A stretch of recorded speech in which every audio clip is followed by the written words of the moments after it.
Shabbat Shalom, Mishpacha. This is Rabbi Simon Altaf Kohen from the East.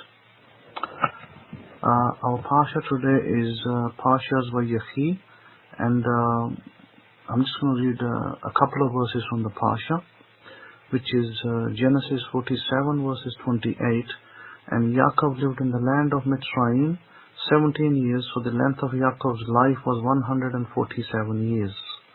When the time drew near that Israel must die, he called his son Joseph and said to him, "Now if I have found favor in your sight, please put your hand under my thigh and deal kindly and truly with me. Please do not bury me in Mitzrayim." Now I wanted to point out that in the Hebrew language, the word that is used here, under the thigh, is actually the area of the male member. And so we do not put that directly in the English translation because it's not a custom to directly quote it such. And so therefore it's kind of somewhat hidden of what's actually been done. And normally what happened was as a oath, when an oath was taken, the person would put their hand under the other person's groin and then they would take the oath. So then that was the way the ancient oaths were taken. Now I wanted to come to a certain particular principle, and I wanted to highlight this today, although we're going to cover revision as our topic, but I'm going to go straight into it, and I'll give you a very important illustration of things that are written and things how they are said. Now in the Hebrew language, instead of going into the Hebrew language, let me just explain something about the sacred name of God being Yahweh. Now you might wonder that a lot of the teachings out there by certain people, especially the Karaites, they teach, at least some Karaites teach that the name of God is pronounced Yehovah with the vowel pointings, and I will name a particular person who teaches that theory is Nehemiah Gordon. I mean, I don't really have anything against Nehemiah Gordon, but he teaches that the sacred name of God is in pronunciation terms is pronounced Yehovah, because he alleges that if you look at the Aleppo Codex and the Leningrad Codex, which are about 1,000 years old, that there are certain places in those texts of the Bible, in the codexes, where the sacred name is actually spelled out with vowel pointings. So therefore, based on that, I guess his thesis is that because that is that's where the vowel points are, therefore the name was always pronounced as Yehovah, and in later times, I guess after the destruction of the temple, the name was hidden and stopped being pronounced, but the name should be pronounced as Yehovah. And I think that Nehemiah Gordon, through his research, bases his his understanding on that. Now there may be other people similar to Nehemiah Gordon who say the similar things, but here is something. As you know, I don't always delve into the sacred name, because it's not an area which I feel needs to be hammered in all the time. I touch it from time to time, and I thought it was important for me to touch it, that yes, Nehemiah Gordon is correct that in the two codexes I mentioned, the Leningrad and the Aleppo Codex, were about 1,000 years old. It is true that there are certain phrases or verses in which the name is pointed out in the vowel pointing as Yehovah. However, let me state my case, and you will find this in my lectures, I guess throughout my tenure as a teacher, as a Kohen. I've tended to use the form Yahweh, and that is, by the way, the correct form. And I have stated in numerous times that Yahweh's name has been stated in other terms as well, with the vowel pointings in similar codexes, the said codex. It could always be found as Yahweh and as Yahuwah, and without the vowel points as well. So what am I saying?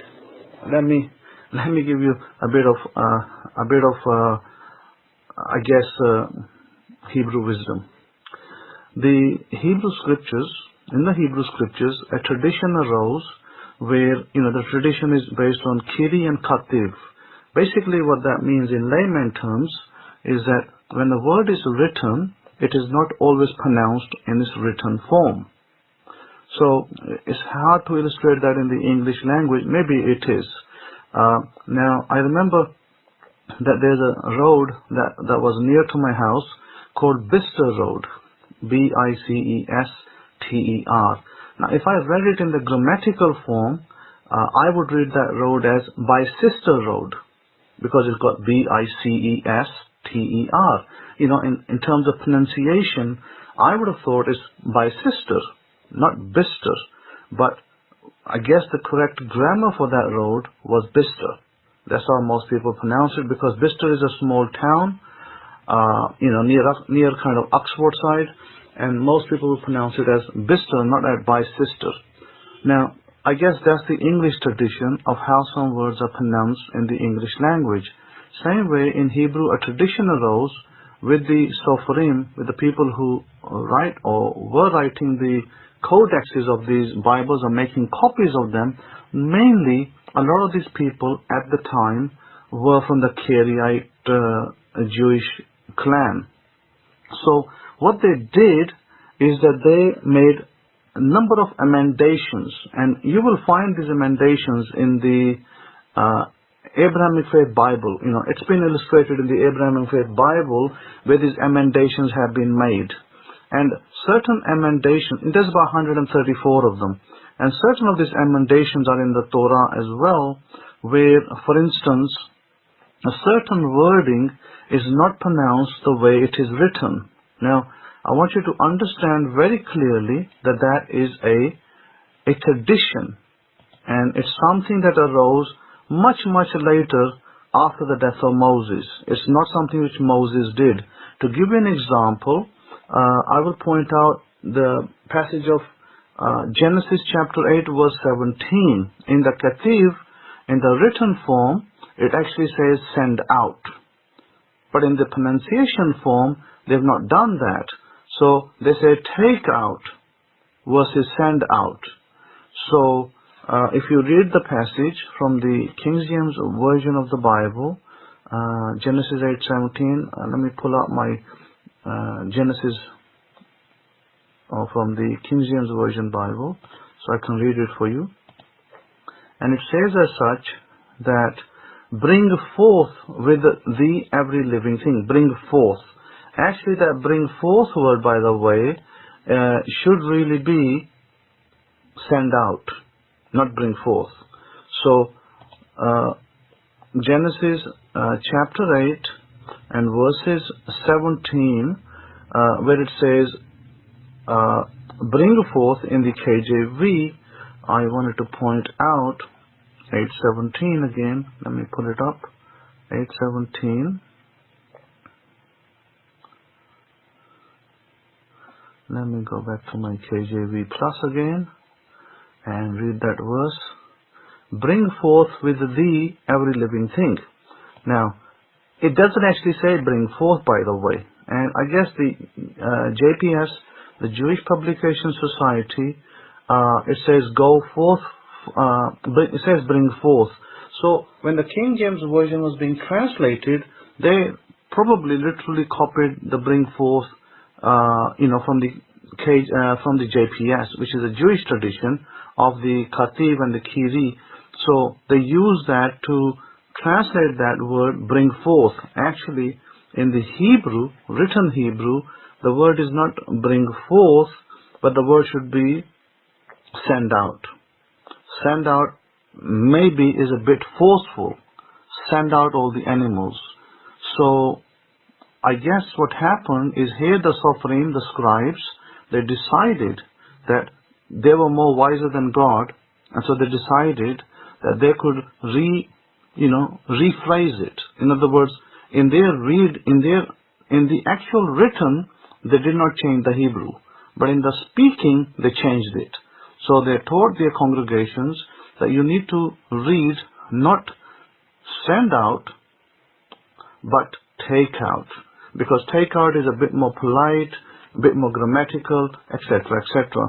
So like this, we got our, lots and lots of 134 emendations. And so therefore, and we find this in other places as well. Genesis 8:17 is one example. We also find this in Genesis chapter 12 verse 8, very famous verse. I quoted you last week, Genesis chapter 12 verse 3. Here Genesis chapter 12 verse 8, and it says, and he moved from there to the mountain east of Bethel and set up his tent. You will notice that in the Abrahamic-Faith Bible, and I think this is a very important read. This is where the Abrahamic-Faith Bible stands tall in every other Bible translation. And I'm not touting my horn. I'm just making a point that this is something you need to realize, that this will help you tremendously, where, for instance, other Bibles will have these emendations not pointed out to you, and you're not going to be able to see where the changes have been placed. And this is where this Bible will actually point out the changes, and you'll be able to immediately see that, oh, there was a change here, and I didn't know. So, if you read the Abrahamic-Faith Bible, it says, and he moved from there to the mountain east of Bethel, and he pitched her tent. By the way, that is a written Hebrew. But if you read the amended form of the scribes, which is not by the hand of God, by the way, it's by men who were writing the scrolls, what did they write down? They wrote down that he set up his tent, which is totally false. Totally false reading, or I won't say false reading, but it's a bad reading. It's an inaccurate reading. Like this, we have a lot of emendations. And I can go on, but I don't really want to go on and beat the dead donkey, so to speak. But what I want to point out is the name. Now I want to set my thesis for why the name is Yahweh and not Yehovah. Yes, you can pronounce it Yehovah, and I don't want to say that you can't pronounce it. You can.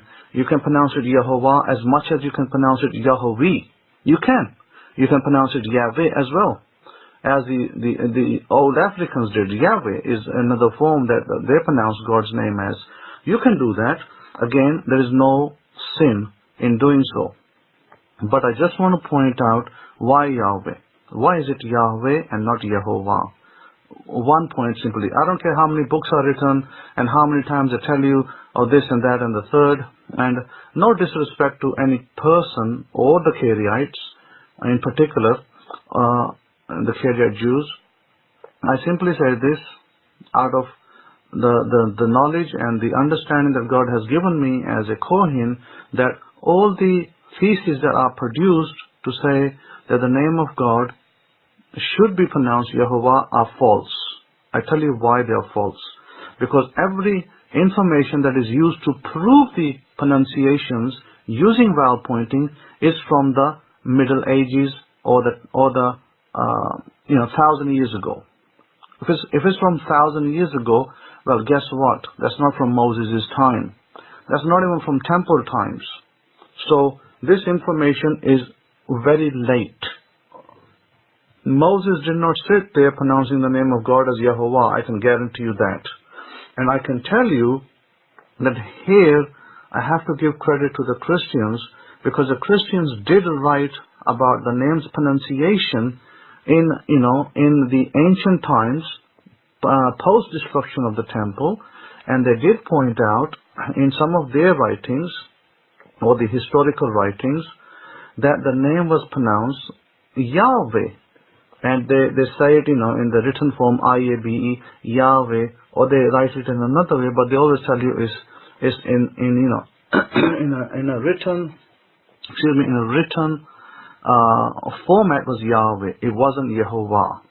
Now, you may say, well, where did I get the idea that we have the name as Yahweh, which I told you earlier? You can find that in the book of Judges, chapter 16, book of Judges, verses 28.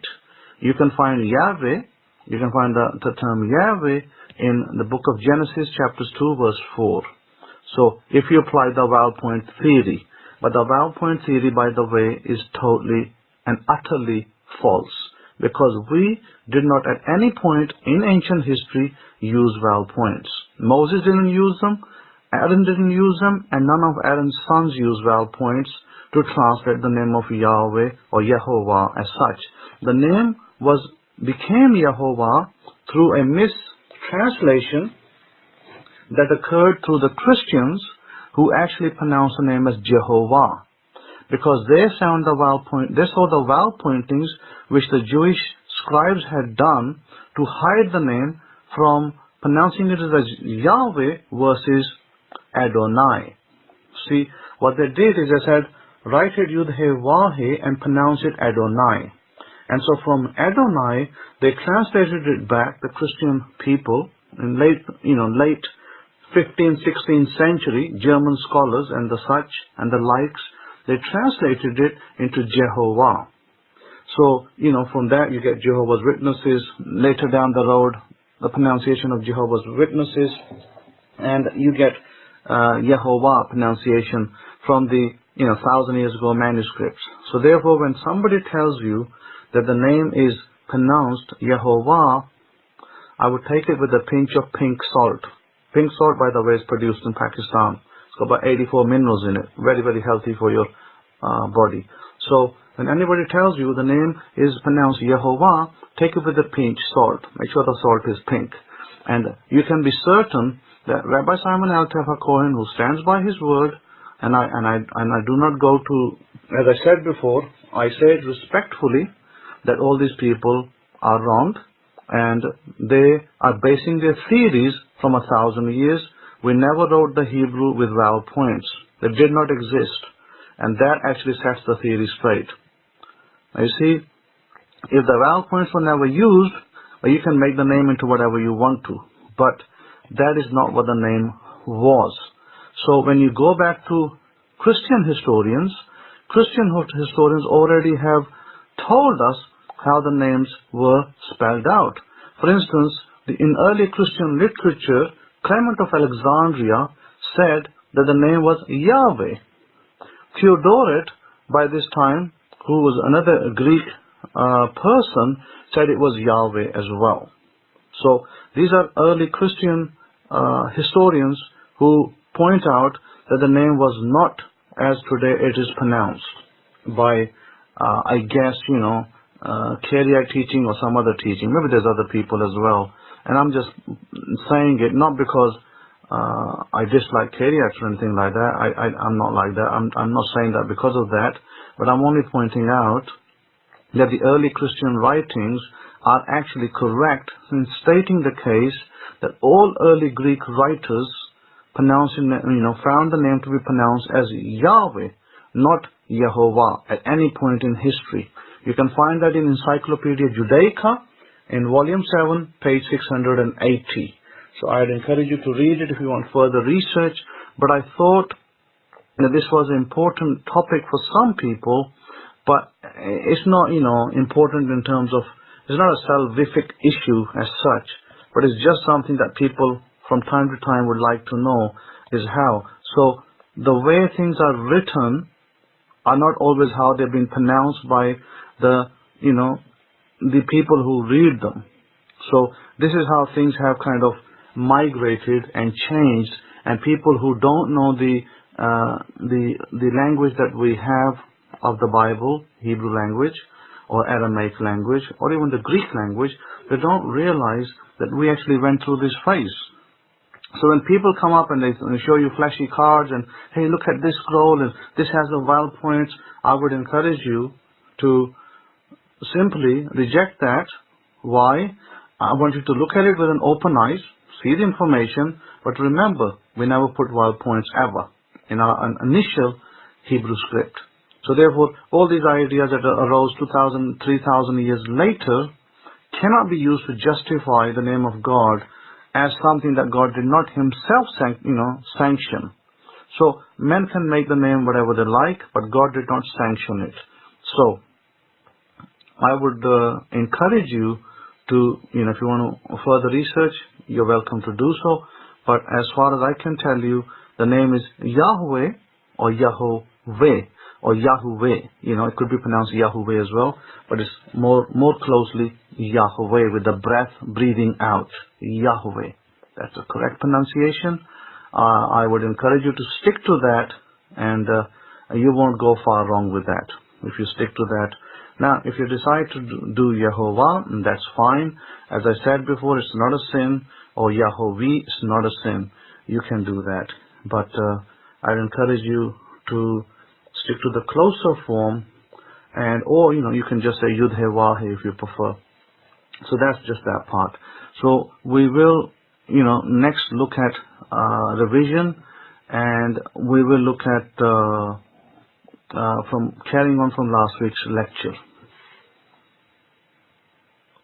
But I'm going to take a pause. I'm going to take a little break, and then I will resume. Okay, so we shall speak about revision now, revision of past events. Now, a lot of the times we are led to believe that what happened in the past is unchangeable, but in reality, everything can be changed. So there's no such thing as facts can't be changed. Facts can be changed, things can be changed, events can be changed. Because everything in the past, if you follow linearly, we have the past, present, and future, if you follow linearly. But if you follow eternally, there is no past, there is no present, there is no future. It's all one. It's all now. So we have to understand that there will be many events in which you want to change your past. It could be a fight with a spouse. It could be a fight with a mother, brother, sister, husband, wife, somebody else, co-worker, maybe friends that you do not speak to any longer. Anything can be changed in the past. So what we do is we call it a revision. Very, very powerful technique. It's a very, very powerful technique, and I will show you the precedence of writing in the Bible as well, where it actually speaks about things like this. And I will show you that how you actually going to do this. So in a revision event, what you ultimately do is you have to sit down with a notepad and decide what is it that you're trying to revise. Understand the event and what happened around that event. Now, let us suppose that you went through an event where maybe you had a fight with a spouse and you broke up and you separated and you went your separate ways. And now, possibly after 3 months, 4 months, 6 months, whatever time period, years, you realize that you were at mistake or they were at mistake, and you wanted to rectify that relationship. You no longer want to be remaining away from each other. How do you revise it? It's very simple. What you do is you sit down and you note the events that took place in the past. Because remember, it is a memory that you have stored in your head, in your brain. That is what you keep referring back to. Every time you remember the event, you go back to that memory and you reference it. And it may, hurt your feelings, or it may bring tears to your eyes, or whatever it is.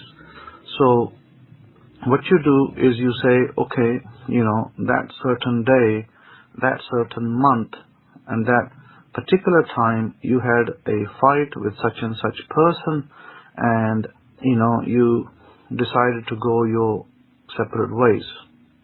Now what you do is you write all this down, that things that happened. And now what you're going to do is write down things that you want to change. In other words, you broke up, now you no longer want to be broken up. You had a fight, now you're not fighting, you're at peace. What's the opposite of fighting? Peace. You're at peace with that person. Maybe you developed hatred for that person, now you're in love with that person. So what you do is you write those points down for your reference point, because now you're going to use those points to visualize the past, and you're going to revise your memory so that it no longer bothers you, and it will change your present events completely. It's very powerful. So you go to your visualization technique and you look into the past and you say to yourself that that fight never happened. So for instance, when you had a fight and you broke up, you say that fight never happened. And you say that you're at peace with each other. You tell yourself you're together, and you tell yourself you're in love. That is if you want to fall back in love with the other person. So you do that. So once you've done that, you will then run those events in your visualization daily, where you see yourself, in the future, at some point in the future, with a completed event. In other words, let us assume that you were together. You're no longer separated with your spouse, and you now want to, settle down, have your family, and do the necessaries. So what you could devise is a future event in which you are having a party together, maybe a barbecue. Let's say you're having a barbecue together. Your spouse is there, you're there, you're all happy, you're all sharing a meal together, and you're joking and laughing around with each other. And your friends are congratulating you or telling you that it's nice to see you together, and it was really lovely to have a meal with you. The dinner was really nice. So you then run that event in your memory. You run it once, you do take 1, take 2. You can do it about 10 takes or maybe longer till it sets in your mind. And as you're writing it down, you speak it out loudly as well. Once you've written it down, that you're at peace, you're in love with such and such, and all things are great. When you've done that, you can say in the affirmation view, I'm so happy and grateful now that I'm at peace, such and such, and I'm in love with them, and our life is wonderful together. When you do that, you are now able to speak that into the air 2 to 3 times. Every time you write those events, you read them out, you speak them 2-3 times in the air, facing your success direction, and then you can close your notepad and you can go into a semi-sleep state, sit on the couch, go into a semi-sleep state, or maybe in your bed, you lie down and you can go into a semi-sleep state, close your eyes and visualize that all things are great and you're in the future, you're having a barbecue together and all things are working out wonderfully, and your friends are saying, what a beautiful dinner it was, and they really enjoyed spending time with both of you. That's what's called revision.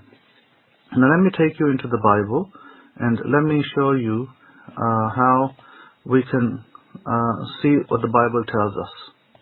So let me show you what the Bible says, and we're going to look at the book of Numbers, and we'll look at the book of Exodus instead. Chapter 17 verse 4, and Yahweh said unto Moses, write this for a memorial in a book, and rehearse it in the ears of Yehoshua. So what does that mean? Write it in a book and rehearse it. What God is saying to Moses, this is a technique. He's saying write it and speak it out loud and rehearse it like an actor. So he's telling him to do that because what the events he will write are the events that will take place. This is clear indication in the Torah how you're to use your imagination and how you're to using your script writing. This is already in our sacred books. Now we can go further. I'll show you another very important example, and I'm going to show the example upon, let me pull this up out of,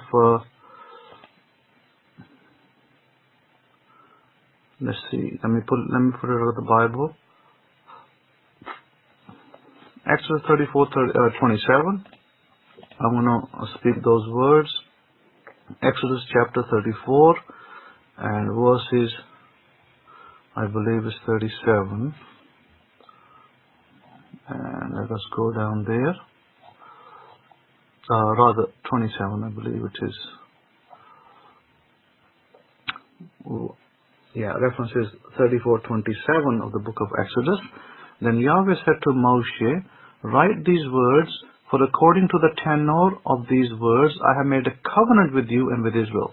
So Yahweh wanted Moses to write these words that he gave him, all the commandments about the festivals, and he wanted to write them, and he wanted him to repeat these so that these will be evident in his life and the lives of the children of Israel.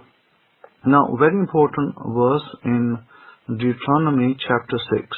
Now, you know that this verse is key verse for us in Deuteronomy 6:9, and it says as follows, and most of you know this, but I will pull up the book of Deuteronomy and I will speak it so there's no confusion about it. Deuteronomy 6:9, it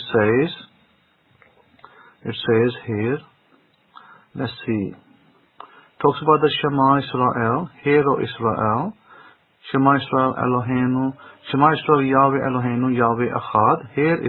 Hear O Israel, Yahweh our Supreme One, Yahweh is Echad, and you shall love Yahweh your power with all your heart, with all your soul, with all your might.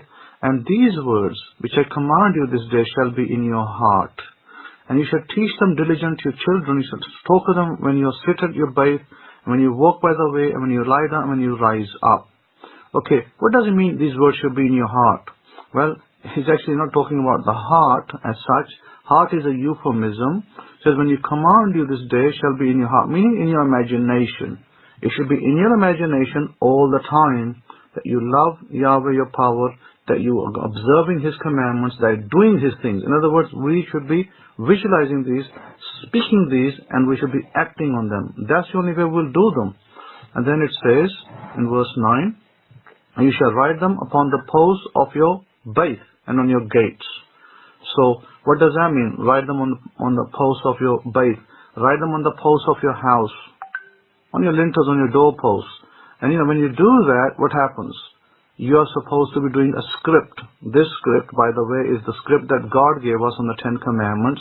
Hence why we scribed these. We made these engraving plates over here in copper and in stainless steel. The reason being so that when you see them on your doorpost, it's not a decorative post. It's not supposed to be, oh, how beautiful this looks. Yeah, it will look beautiful, no doubt. But it is meant to be a reminder that when you get up in the morning, you read it and you speak it. And what do you think read and speak will do? Exactly as I described earlier, you will be doing those things. You will be making them a part of your life, and God will use those to bless you back, because now you're formally entering in the Torah and doing the Torah. So my point being that when God told us to write these things down, the problem is this, that because all the so-called pastors in this world, or rabbis in this world, all they take this for is just a writing. They just, write it down and stick it up on your wall, or maybe stick it up in your living room or somewhere, or in your synagogue or in your church, and then you just, glazingly pass by and, have a cursory look and you continue in your business. Actually, it's far from that. The truth is this, that when you write these words down, you have to go and read them every day. Just as I told you that you read your goals every day, just as I told you to read your list every day. What is the purpose of reading the list? Because you want to manifest it. What is the purpose of reading the commandments? Because you actively want to love God. And how do we love God?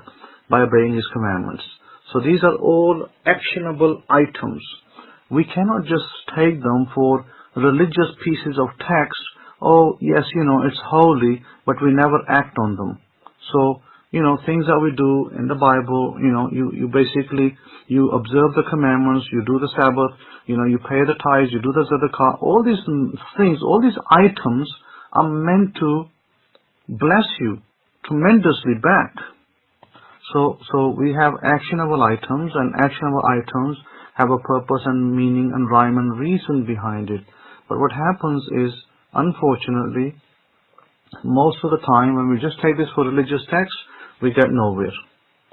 As we know that the idea behind giving the tithes and the Zadaqah, the charitable donation, to the Kohen and the gate, to the rabbi, is this, that it will bless you back. You don't give it and say, murmur or whinge or whine about it, or say, well, I'm not going to give it, I'm not going to do it. So when you do that kind of attitude, it will only reflect back in your personal life, and it will only make things harder for you financially. So when you give it willingly and you do it as Yahweh has commanded us, then what you will get is a revelation. You'll get a blessing back, because the money that you give out freely, the money that you get back freely, multiplied. So when you don't, then you don't get it back. See, what happens is that when we do that, when we whinge and whine, when we have to give some money, and we say, no, I'm not going to do it, oh, no, it's just too much for me, or whatever. When we do that, all we're doing at that point is we are telling ourselves that I'm incapable of giving out any finance to, the Kohen in the gate or the rabbi, and because of that, I am basically, what you're basically saying is I'm poor. You see, I am poor is a very powerful statement against you, and you should never be in that statement. You should never be saying I am poor in that sense. So when you are giving your tithes and offerings, you should always be saying I'm rich, I'm blessed, all is well in my world. Then things will really shine up in your life, because everything that you do and say, it affects you. It affects your personal life. So it's, I can speak all day about this, but until you do it, you're not going to see the results of it. So I suggest you do it, and then you will see the results. And when you see the results, you will say, yes, I never knew that this was the case, and now I know that these are the results, and I'm going to follow it the rest of my life. You will never change. You'll never stop doing it, because you'll give and you'll get back. You'll give and it will come back to you multifold. So never stop tithing and never stop Tzedakah. And even if you don't have a job, if you're looking for a job, you can give Tzedakah. And Tzedakah, in the scriptures, the amount that one should give if they are poor is, a minuscule amount. It's $2.50 a month, at that. And no one became rich or poor by giving $2.50 a month. So imagine when you can give Tzedakah to the correct amount, which is 10% of your salary and 10% of your tithes. Imagine when you do the correct amount. Imagine the blessings that will come back to you. That is what you need to look at. And I encourage you all to think about that.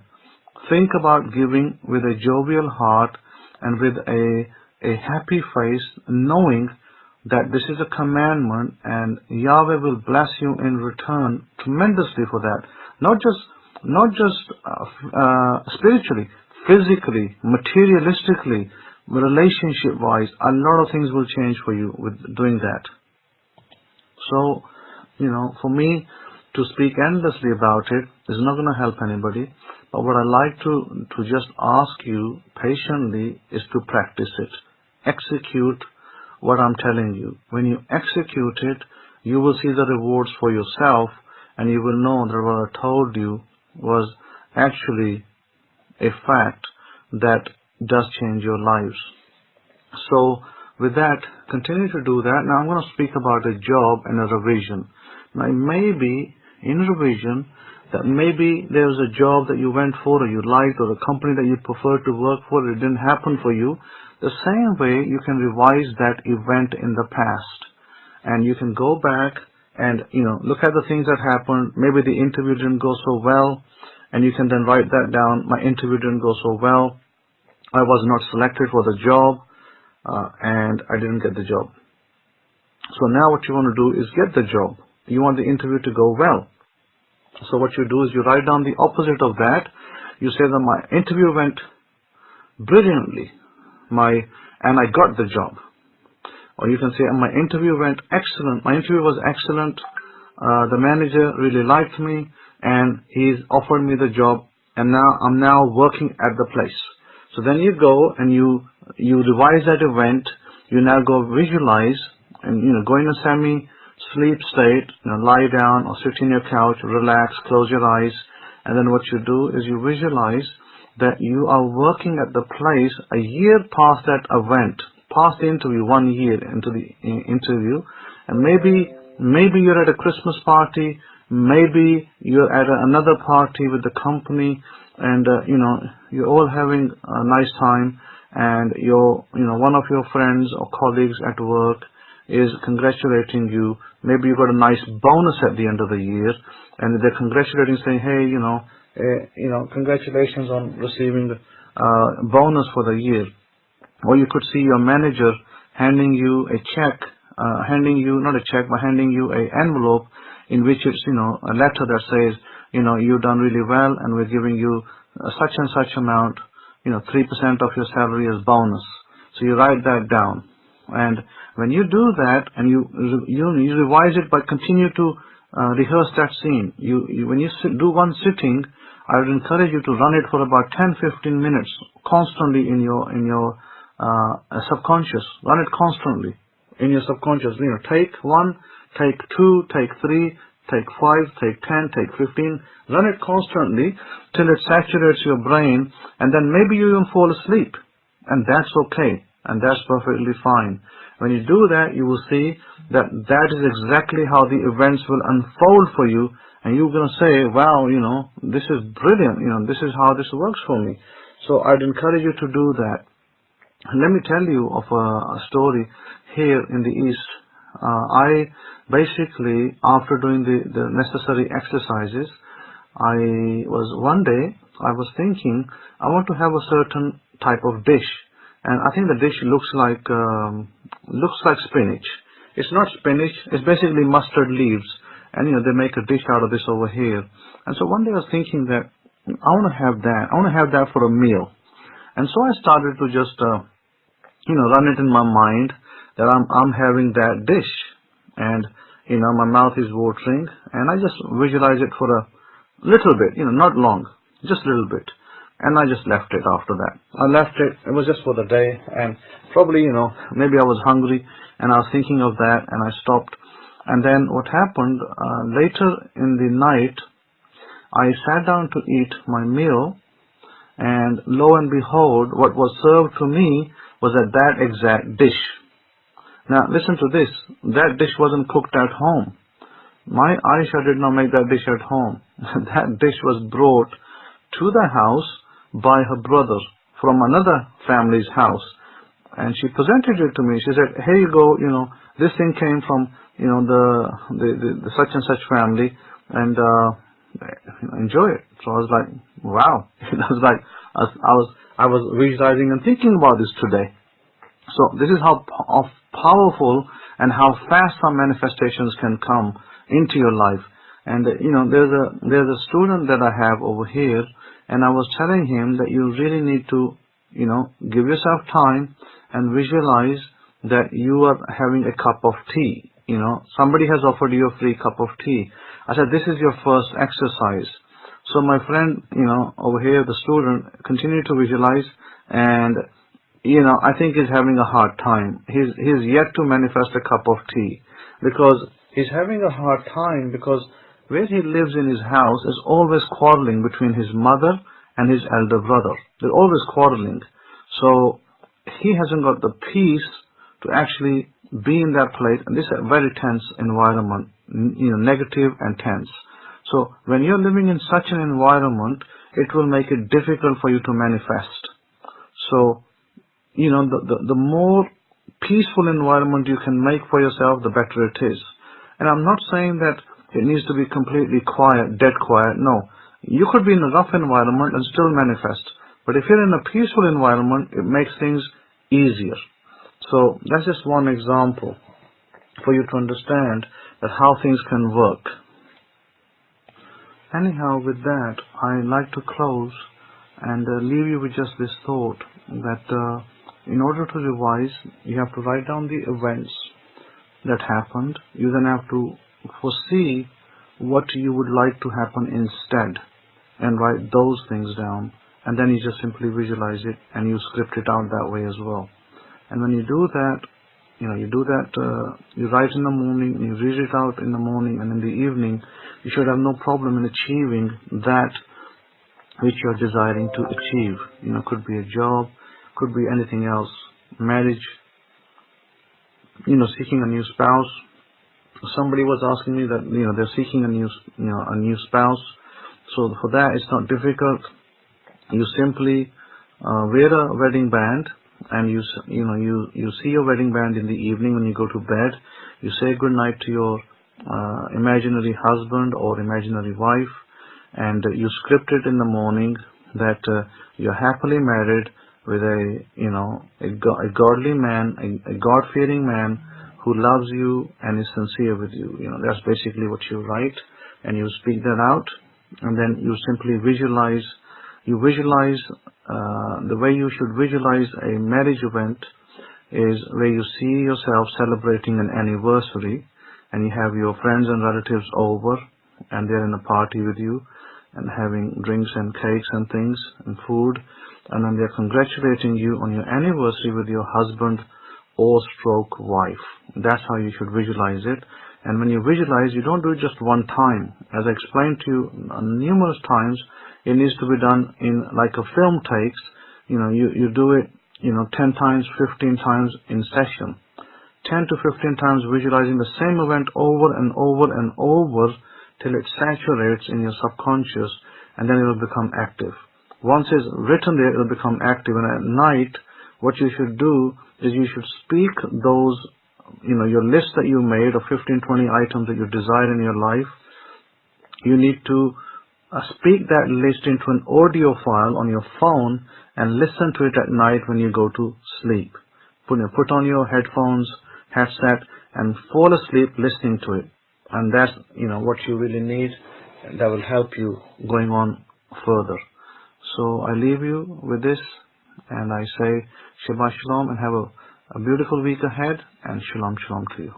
And over to you, Rabbi Kifa. Toda Rabba.